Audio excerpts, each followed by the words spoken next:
territory. We're coming to you a little bit late today because AJ Pierzynski could not wrap up an interview in time.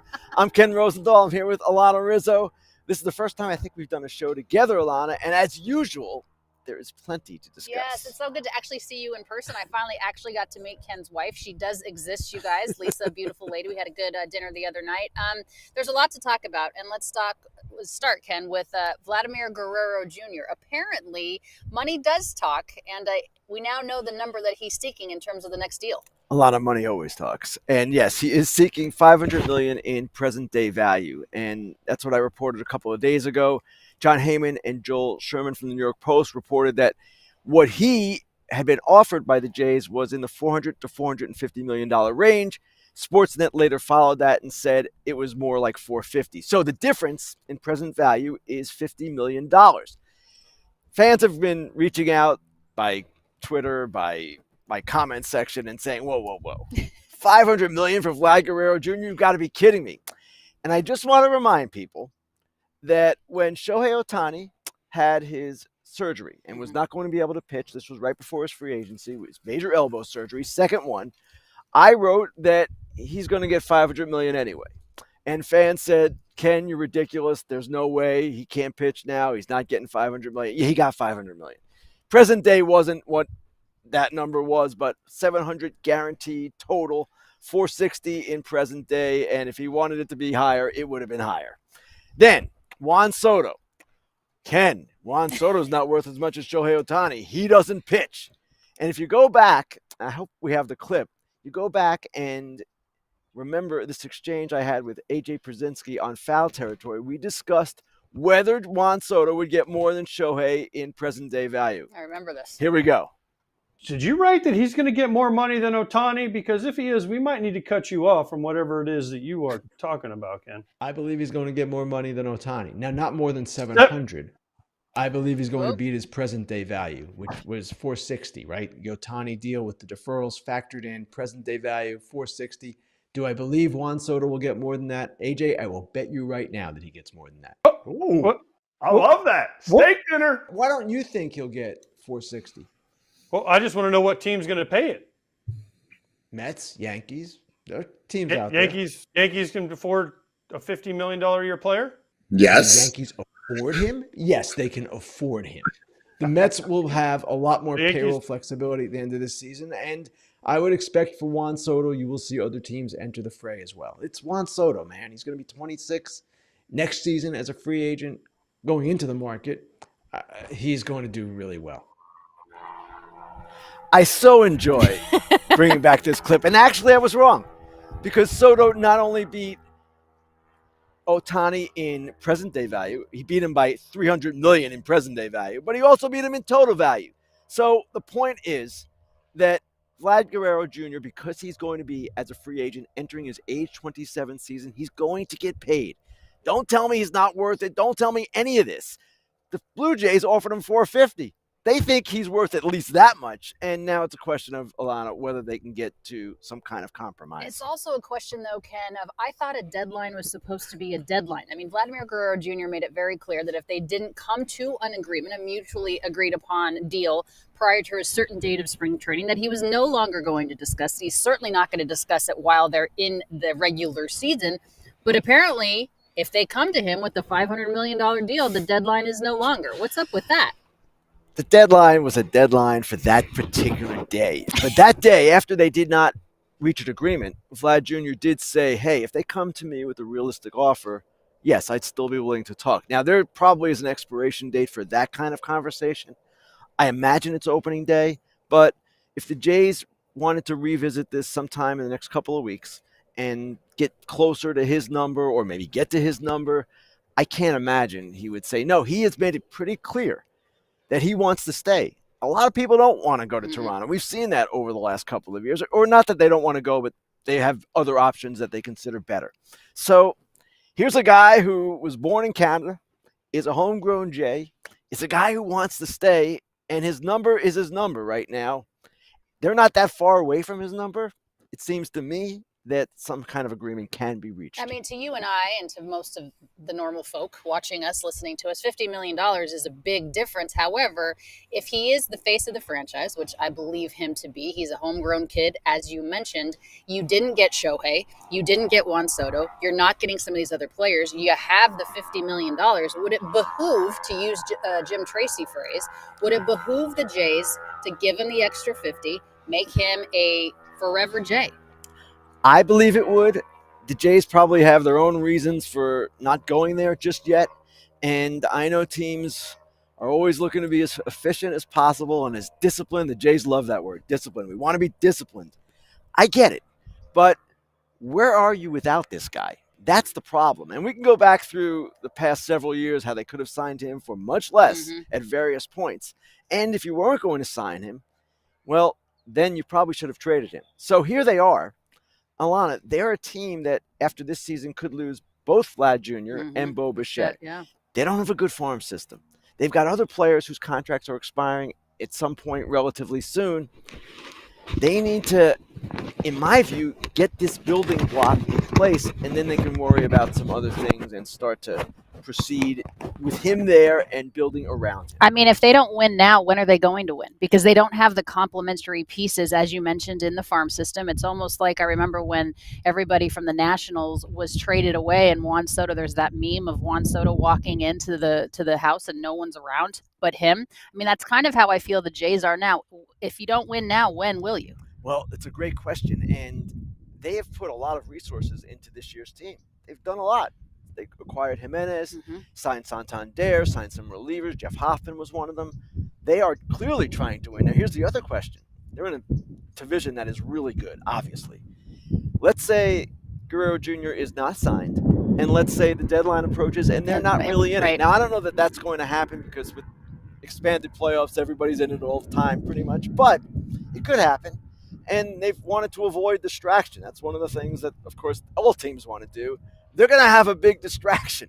So it seems to me the way to eliminate the distraction would be to get the player under contract and find a way to do it. It's funny because when you talk about distraction, we're going to move on here to the New York Yankees in just a moment. It's always a distraction. Whether he signs, it's a distraction. Whether he doesn't sign, it's a distraction. Let's talk about the New York Yankees in that same AL East division. Obviously, Ken, I believe, of course, with the now Tommy John surgery for Garrett Cole and the injury to Luis Gil, they're a worse team than they were, a week and a half ago.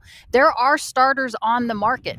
There are also a team right across the way at Camelback Ranch in the Los Angeles Dodgers that has a plethora of starting arms. Why are the Yankees seemingly not back in the market to complement the three that they have in the rotation now? It seems to me, Alanna, that they don't like what is out there. And what is out there is Lance Lynn and Kyle Gibson and Spencer Turnbull. And Brian Cashman the other day raised eyebrows around the industry and especially in media circles when he said, hey, the luxury taxes are concerned. They're already over the Steve Cohen line. They're going to have to pay 110% tax on any player they sign. So Lance Lynn at $5 million is really Lance Lynn at $11 million. That's one concern, but that shouldn't be so much of a concern when you've got Yankees. Insurance money coming back for Garrett Cole. They're the Yankees. But it just seems to me that they're not enamored with the options out there. And making a trade at this time of year is generally pretty difficult. One thing I think about, too, when we were having this discussion, Ken, earlier on our production call, is this reminds me of the situation. I know I'm a homer, but this reminds me of the situation last year with the Dodgers where they had so many injuries to their starting arms, and they were having guys come up to the big leagues that perhaps were not major league ready yet, but out of necessity, they did have to come. And I had mentioned to you, the Bobby Millers, the Emmett Sheehan's, the Michael Groves of the world, and your point was they were still more major league ready than perhaps what the Yankees have in their farm system. Are they going from within if they don't like what's on the trade market or the free agent market? They have one guy, Alanna, that they are very high on and who's had a good camp, Will Warren. So he is someone they can plug in. Beyond that, they don't have the numbers that the Dodgers had last year at this time. And remember, it was one guy after another. The three you mentioned. River Ryan came up. Kasparius eventually came up. Again, it was just so many different options. That's the Dodgers. They have this incredible depth. The Yankees aren't there. And at the same time, they do have some options, even beyond Warren. And rather than, in their minds right now, look at a Lynn or a Gibson, it seems that they prefer those kinds of options. And given the luxury tax and given all that, it's kind of a feeble thing, maybe, to some fans. But if they perceive that Will Warren can give them, or anyone else can give them, what Lance Lynn's going to give them for much less, I at least understand that logic. Is the wild card then the route for the Yankees this year? I know it's early as we sit here on March 13th, but I'm sorry, Garrett Cole is a huge loss. Luis Gil, the Rookie of the Year last year in the American League, that's a huge loss too. Is Will Warren enough? Well, he's going to be enough to start the season, the way they set up right now, unless they sign one of these guys. I don't know that I would just concede that the wild card is the way for them to go, because the American League, in my view, is weak. Okay. And the AL East is good, but Boston is kind of a team that could be really good or maybe not as good as people like me think they're going to be. The Orioles have their own issues. Grayson Rodriguez now down. So I wouldn't rule out the division for them. Toronto is still kind of not at the level of those teams, in my opinion. Tampa Bay will be good, but their pitching, while it's much, much better now, it's much healthier.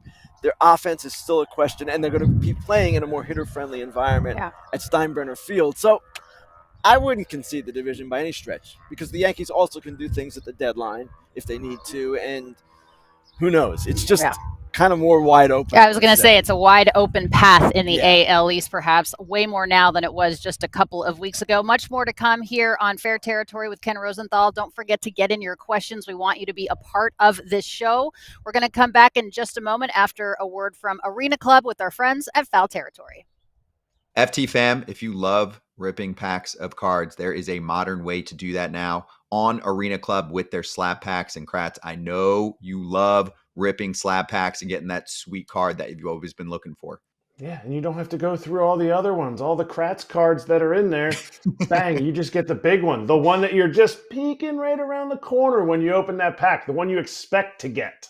Also, Arena Club will make you an instant offer for your card based on its market value. You'll get an instant offer of 90% of the estimated value, so you can accept it on the spot, simple, fast, and risk-free. Use that cash to buy more slab packs, and you can get your cards officially graded by Arena Club. So go check it out right now, FT fam. You can get 20% off your first slab pack or card purchase by going to arenaclub.com/foul and then use the code FOUL. That's arenaclub.com/FOUL, code FOUL for 20% off your first purchase. Get after it, FT fam.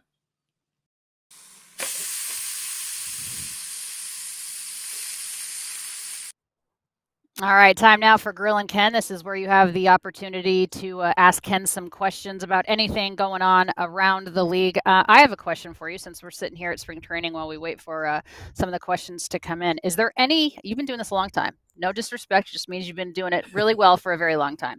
Is there any like one spring training story that kind of pops out at you?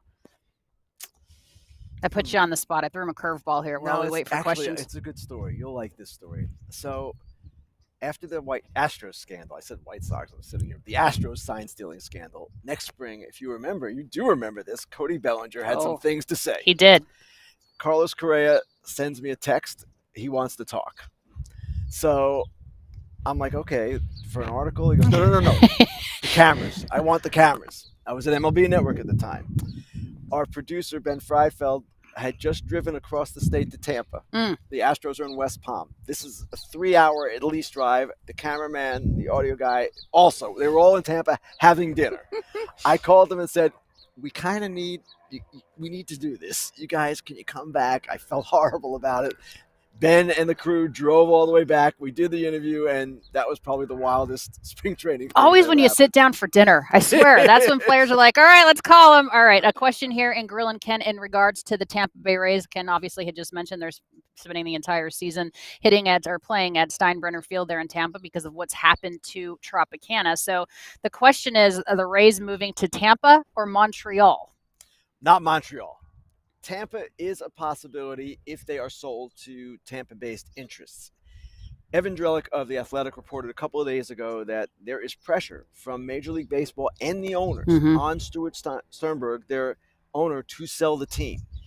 It does not appear he's going to come up with the financing necessary by March 31st to advance their stadium deal. So that's going to be a problem. They're not going to have the stadium in St. Pete. If that's the case, he needs to sell, and if he sells to owners that would be preferring to move the team to Tampa, that would be the way to go. Orlando would be perhaps another possibility, but it seems to me, Alanna, and you've been there, you know this, Tampa, Ybor City, that is the place to build. That is where the population is. We've all been saying this for years.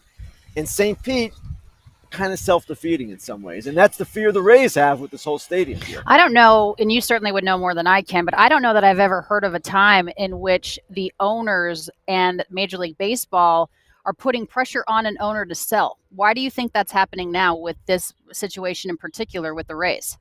That's a great question. I would say the answer is because they don't see this stadium deal in St. Petersburg as coming together with him there.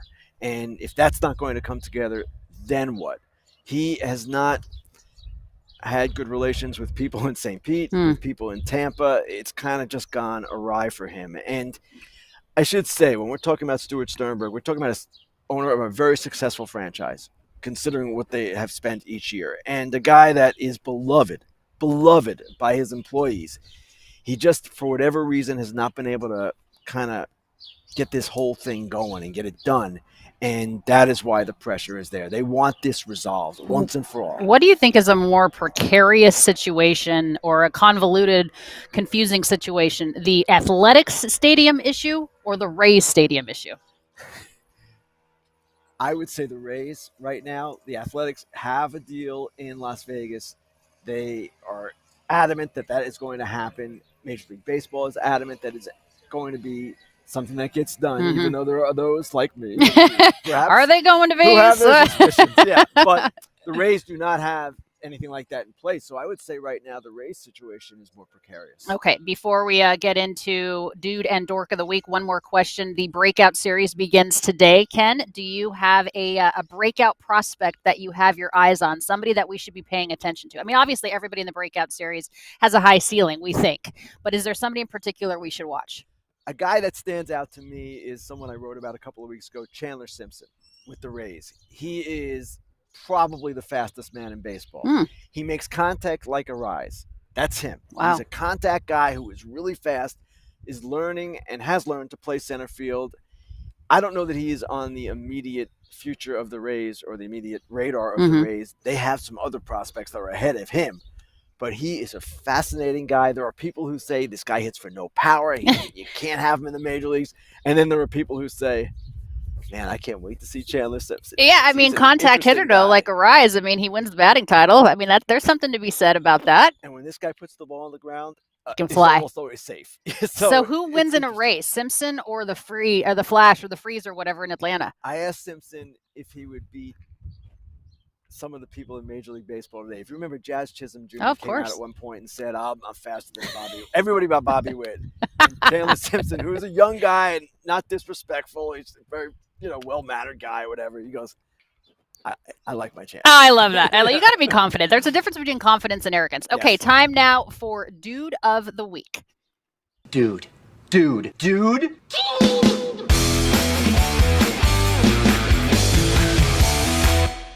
All right, Ken, your Dude of the Week is some Jayhawk baseball. Jayhawk baseball.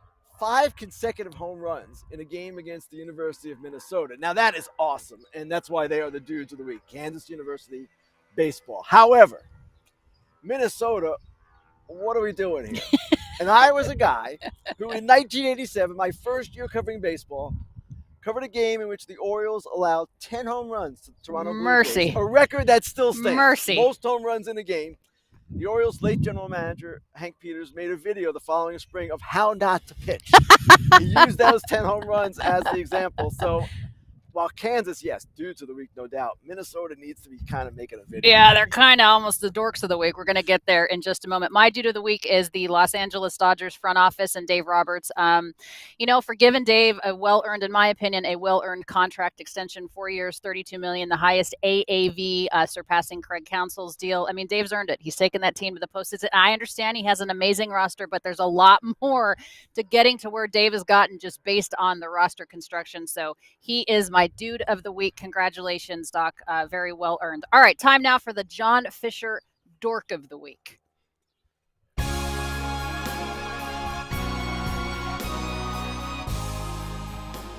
Ken, you and I are in absolute accordance on this. We're in absolute agreement about this. I don't know why New Era didn't think to have a second pair of eyeballs on this, but the AL West in particular, these new hats that came out, what are we doing? Is there nobody in the great state of Texas, Ken Rosenthal, that can speak Spanish?